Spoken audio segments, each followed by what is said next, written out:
ये न थी हमारी किस्मत के विसाल यार होता, अगर और जीते रहते यही इंतजार होता।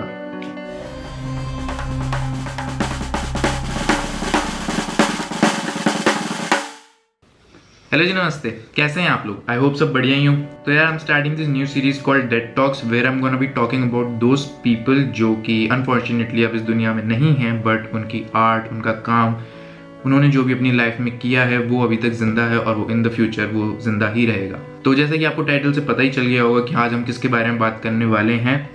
तो टाइम स्टैम्प्स जो भी हैं वो सारे या तो डिस्क्रिप्शन में या फिर आपको कमेंट सेक्शन में मिल जाएंगी, जिससे आपका काम आसान हो जाए।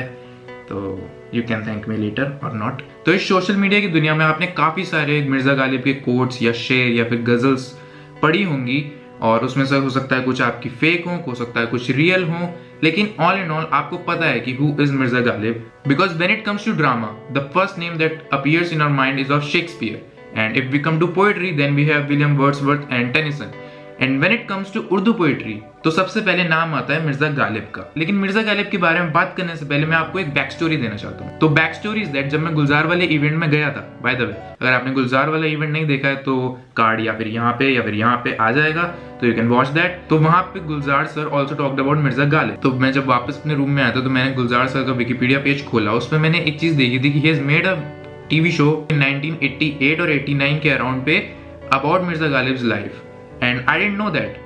मुझे पता होता तो मैं तो पहले ही देख लेता, लेकिन फिर मुझे बाद में पता चला, एंड आई वाज लाइक कि यार ये चीज़ मेरे रडार में क्यों नहीं आई, मुझे क्यों नहीं पता चला इस चीज़ के बारे में।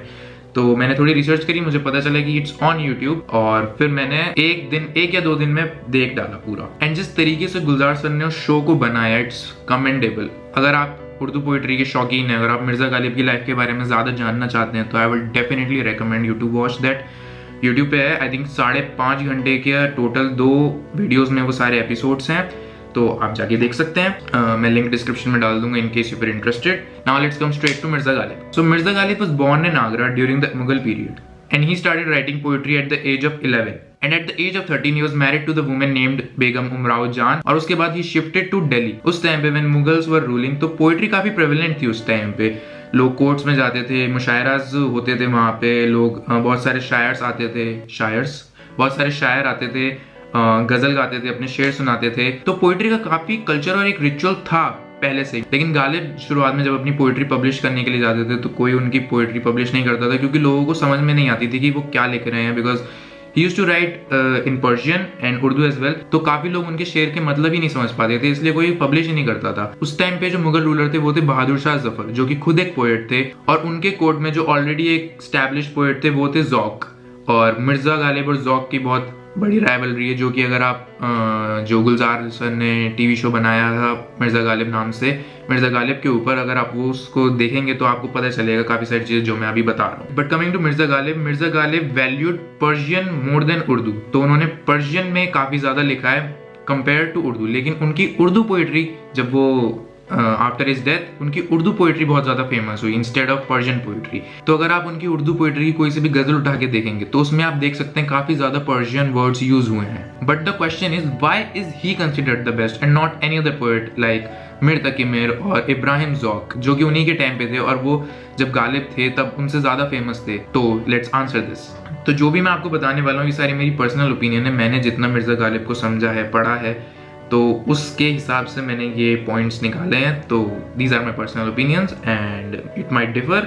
हो सकता है आपकी कुछ और हो सकता है किसी और की कुछ और हो। So the first point is he wrote about all situations of life. Her mood पे, हर ओकेजन पे, हर इंस्टेंसेस पे ही हैज रिटन समथिंग।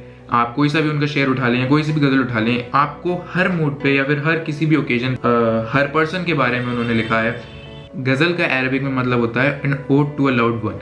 तो पहले जितनी भी गजल लिखी जाती थी वो सब प्यार के बारे में लिखी जाती थी, but Ghalib wrote about all situations of life. For example, he wrote about love, he wrote about life, he wrote about philosophy, he wrote about mysticism. So he covered all the aspects in ghazal, and one of the major reason why people loved his poetry is that people could relate to him. But most people could relate to only those शेर और only those गजल जिसमें सिर्फ उर्दू का use हुआ है, ज्यादा Persian use नहीं किए, और जिसमें उर्दू के भी सिंपल वर्ड्स यूज किए हैं जो कि कॉमन इंसान को आसानी से समझ में आ जाए। फॉर एग्जाम्पल, हजारों ख्वाहिशें ऐसी कि हर ख्वाहिश पे दम निकले, बहुत निकले मेरे अरमान फिर भी कम निकले। तो आप इसमें देख सकते हैं कोई भी ऐसा कोई बड़ा वर्ड यूज नहीं किया जिसका आपको मतलब ढूंढना पड़े या कोई चीज समझनी पड़े, और या फिर दिले नादान तुझे हुआ क्या है, आखिर इस दर्द की दवा क्या है। तो ये जितने भी शेर हैं इसमें कोई इतना बड़ा वर्ड यूज नहीं किया जिसमें आपको समझने में प्रॉब्लम हो। जितने भी फेमस शेर है मिर्जा गालिब के उसमें आप देखेंगे कि इतना पर्शियन का यूज नहीं किया है, सिर्फ उर्दू है। And that is the reason why इन चीजों को लोग ज्यादा रिलेट करते हैं। वो भी चीज आप रिलेट कर सकते हैं but you have to find the meanings. आपको नेट पे सर्च करना होगा कि इस पर्शियन वर्ड का मतलब क्या होता है, एंड देन आपको मतलब ढूंढ के फिर आपको उसमें सेंटेंस में बिठाना होगा कि ओ what is trying to say. So that takes time and that takes an interest, कि अगर आपको इंटरेस्ट है तो ही आप करोगे, otherwise you won't do it. But जो सिंपल उनके जो शेर हैं वो आप अगर ऐसे ही पढ़ोगे जैसे आप सोशल मीडिया पे स्क्रॉल कर रहे हो, and you can just read it and you might like it and you'll be like, oh, this is relatable. So that is one of the reasons why he became famous after his death. And the other point why he is considered the greatest is because he was smart, he was funny and he was quick-witted. उनकी जो हाजिर जवाबी थी, for example Zauq was his rival.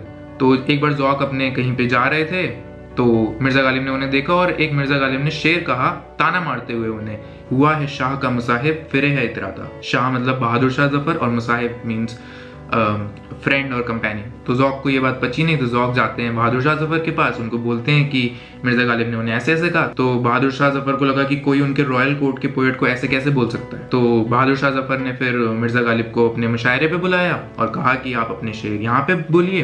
तो जब वो पहुंचे तो बहादुर शाह जफर ने उनसे पूछा कि आपने ऐसा ज़ौक को क्यों कहा। तो मिर्जा गालिब ने कहा कि मैंने ऐसा कुछ नहीं कहा, बल्कि ये मेरा एक गजल का शेर था, मैं तो वो पढ़ रहा था। तो बहादुर शाह जफर ने कहा कि अगर ऐसी बात है तो फिर सुनाइए हमें अपनी गजल।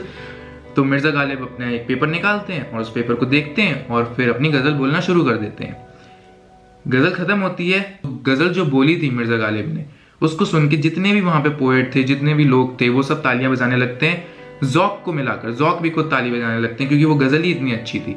लेकिन बाद में पता चलता है कि वो जो पेपर जब उन्होंने लिया था तो उस पेपर पर कुछ लिखा ही नहीं था, वो खाली पेपर था और जो उनके दिमाग में आया वो उन्होंने गजल में बोला। तो ये उनकी क्विक विटेडनेस थी और ये उनकी स्मार्टनेस थी कि उन्हें मतलब लिखने की जरूरत ही नहीं पड़ी, उनके जो दिमाग में आया उन्होंने एक गजल के फॉर्मेट में बोल दिया। So that is one of the reason he is considered the greatest amongst all of them, all of the poets. So the next point is tragedies in life. He had a lot of tragedies in his life. For example, जब उनकी शादी हुई उमराव जान से तो he had many children with her, I think 7, जिसमें से कोई भी survive नहीं कर पाया। He was a drunkard, he didn't believe in any religion, और उन्होंने अपनी पूरी जिंदगी लोगों से, अपने दोस्तों से कर्जा लेकर काटी। He didn't have a job, और जो उनकी पेंशन थी जो रॉयल कोर्ट से आई थिंक मिलती थी वो भी रुक गई थी। तो he used to travel to many places ताकि वो अपनी पेंशन ले सकें, बट उनको कभी, जब तक वो जिए तब तक उनको कभी पेंशन नहीं मिल पाई। So there were lot of tragedies in his life. Tragedies in life leads to great art and he wrote about all of this stuff with utmost truth. And the last point that I have for why he is considered the greatest is that his selection of words, his great vocabulary and his great vision, and of course his command over the Persian and Urdu language. So ये थे कुछ reasons जिनसे मुझे लगता है कि he is the greatest and will be the greatest ever to live on this earth, on this planet. And for Urdu poetry, I hope you like this episode and I hope you like this new series. तो अगर आपके मन में कोई हो, जो कि मैं हमेशा कहता हूँ, अगर आपके मन में कोई रिकमेंडेशन हो कि इस पे आप बनाइए ये नेक्स्ट एपिसोड, तो you can tell me in the comment section. और प्लीज़ वीडियो को लाइक करें, कमेंट करें और शेयर करें और सब्सक्राइब करें चैनल को अगर आपने अभी तक नहीं कर रखा है, क्योंकि बहुत सारे लोग ऐसे हैं कि जो लाइक कर देते हैं वीडियो को फिर कमेंट नहीं करते हैं या शेयर नहीं करते हैं। अगर कमेंट कर देते हैं तो लाइक और शेयर नहीं करते हैं, अगर शेयर कर देते हैं तो लाइक और कमेंट नहीं करते हैं। नहीं, हमको तीनों चीज़ें करनी है, लाइक, शेयर और कमेंट। तो ये जब तीनों का एक ट्रिएड बनेगा तो ही ये चैनल फ्लरिश करेगा। तो चैनल फ्लरिश करेगा तो हम भी फ्लरिश करेंगे, हम फ्लरिश करेंगे तो आप भी फ्लरिश करेंगे, और अगर आप फ्लरिश करेंगे तो हम कोरोना वायरस को भगा सकते हैं। क्या बोल रहा हूँ। तो प्लीज़ लाइक कीजिए, शेयर कीजिए, कमेंट कीजिए। अगर आपको उर्दू पोएट्री का शौक है, अगर नहीं भी है तो भी कर दीजिए भाई, मेरा ही भला हो जाएगा, आपका तो कुछ घाटा नहीं होगा इसमें। तो पीस।